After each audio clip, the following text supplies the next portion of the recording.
जो आज जो ये लड़ाई है ना, वो गांव बचाओ देहात बचाओ की लड़ाई है। ये अकेले सरपंच की लड़ाई नहीं है। और जो पंचकुला के अंदर लाठीचार्ज हुआ, जो एक सरपंच पे लाठीचार्ज नहीं हुआ, उन्होंने कहा है वो गांव के मुंह पे तमाचा। जहाँ तक सरकार अपनी कूटनीतियों पे उतरी हुई है, तो हम तो बीजेपी और जेजेपी का बहिष्कार करते हैं और किसी भी कीमत पे हम गांव में नहीं घुसने देंगे। ये सच बात है कि कोई भी बीजेपी और जेजेपी का नेता आएगा तो उसको किसी भी कीमत पे हमारे गांव में नहीं घुसने देंगे। नमस्कार, आप देख रहे हैं ई समाचार में एलडी स्वामी। आज एलनाबाद के किसान विश्राम गृह में एलनाबाद ब्लॉक के तमाम सरपंचों की जनप्रतिनिधियों की बैठक हुई और इस बैठक में खास विशेष तौर पर जो है राज्य की उप प्रधान संतोष बेनीवाल जो कि दड़बा की सरपंच है वो यहाँ पर पहुँची थी और उनसे बातचीत की, वो भी हम आपको सुनाते हैं उन्होंने क्या कहा। और उन्होंने कहा कि आगामी जो विधानसभा का सत्र शुरू होगा उस विधानसभा के स्तर में विधानसभा का घेराव चंडीगढ़ जाकर किया जाएगा सरपंचों के द्वारा।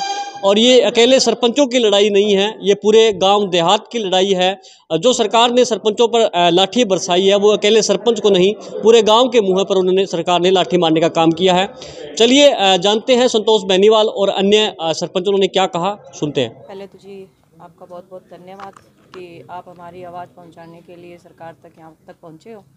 तो जहाँ तक आप सवाल कर रहे हो कि सरकार पे इसका प्रेशर है या नहीं है, जहाँ तक लग रहा है सरकार हिली पड़ी है और घुटने टेकने पर मजबूर है आज के दिन।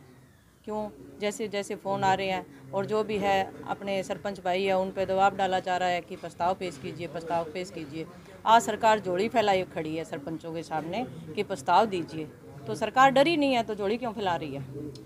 आज आपको किस किस का समर्थन है? यहाँ पे इलाहाबाद में आयोग मिला है, बता रहे पंचायत समिति है, जिला परिषद सदस्य है, चेयरमैन भी हैं।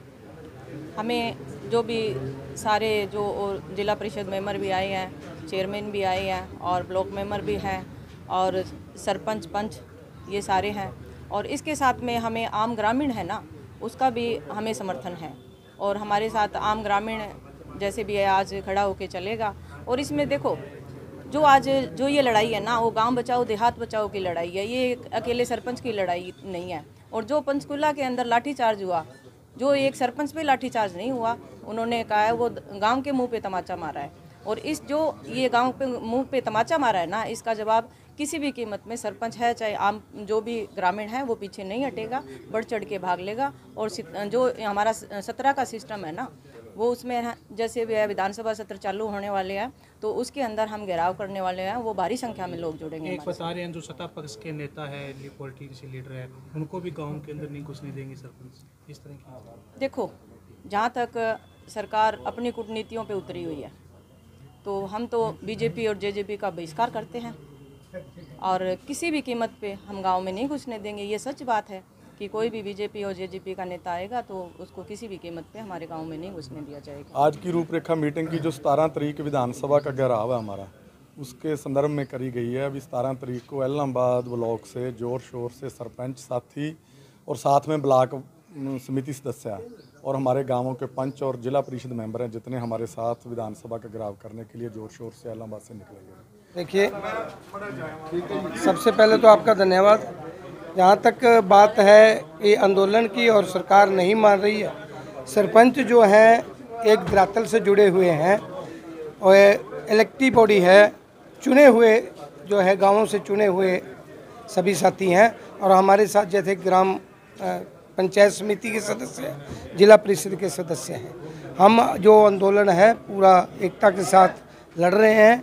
हमें पूरा विश्वास और यकीन है क्योंकि हमारी मांगे जो वो जायज़ हैं, इसलिए हमारी जायज़ मांगें सरकार को माननी पड़ेगी और हम अपना आंदोलन जीत के ही बैठेंगे। क्योंकि हमारे मन में जो जिस भावना के साथ लोगों ने हमें गांव के सरपंच चुने हैं विकास के लिए, हम विकास करवाना चाहते हैं। हम सरकार की इन नीतियों का पुरजोर विरोध करेंगे और जब तक आंदोलन जीत नहीं लेते तब तक हम हमारी लड़ाई जैसे पालिका चेयरमैन आपके साथ है, तो इससे लगता है भी आपके आंदोलन में हमारे साथ पालिका चेयरमैन ही नहीं, आने वाले समय में 1-2 दिन के अंदर काफ़ी संगठन जो हमारे साथ जुड़ने वाले हैं, जिसको सरकार ने जिसके हक छीने हैं, जैसे किसान है, कर्मचारी है, नगरपालिका के चेयरमैन है, काफ़ी संख्या के अंदर जो है संगठन हमारा साथ देंगे। और 17 तारीख को बहुत बड़ा जो है जन सलाब चंडीगढ़ के अंदर घेराव के रूप में जाएगा, उस दिन सरकार को ये पता चल जाएगा कि जो सरकार तानाशाही रवैये पर आई है उस रवैये को अपना बदलना ही पड़ेगा सरकार। देखो जी, ये है कि ई टेंडरिंग के अगेंस्ट में है। ई टेंडरिंग हम ई टेंडरिंग कर रहे हैं, लेकिन ई टेंडरिंग से क्या है कि काम बहुत डिले होता है। अब मेरे 8 महीने बनने के बाद भी काम नहीं क्रॉस किए हैं। ये बहुत लंबा प्रोसेस है। चेयरमैन और सरपंच के लिए ऐसा होता है मौके काम कराया जाता है। भी अगर किसी मोहल्ले में बुला लिया, सरपंच को बुला लिया गया कि कोई प्रॉब्लम है, हाथों हाथ उसको सॉल्व करने का तब सरपंची है। अब टेंडरिंग से काम कराना है तो फिर PWD है, उनसे दे दो टेंडरिंग से काम करा लो। फिर सरपंच उसकी आवश्यकता ही क्या है?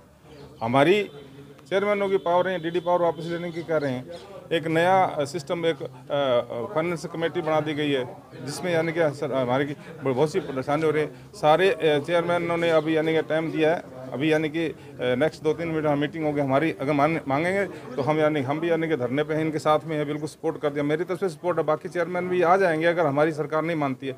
हमारी पावरें, इनकी पावरें खत्म कर, हमारी पावरें खत्म कर रहे हैं। तो अब जब चेयरमैन और सरपंचों की पावरें खत्म करते फिर क्यों बना रहे हो? फिर जितने काम आपने कराने ई टेंडरिंग वाले तो सारे के सारे PWD को दे दो, बाकी जितनी भी और भी एजेंसी हैं जो काम कर उनको दे के करा लो। फिर क्यों सरपंच और चेयरमैन बना रहे हैं? इन्हें बनाने के बावजूद भी आप पावरें कम कर रहे हो। जब एक्ट में सरकार ने कहा, अभी जो एक्ट है वो बोलता है कि सरपंच वो गांव का मुखिया है, उसने सारे काम कराने हैं।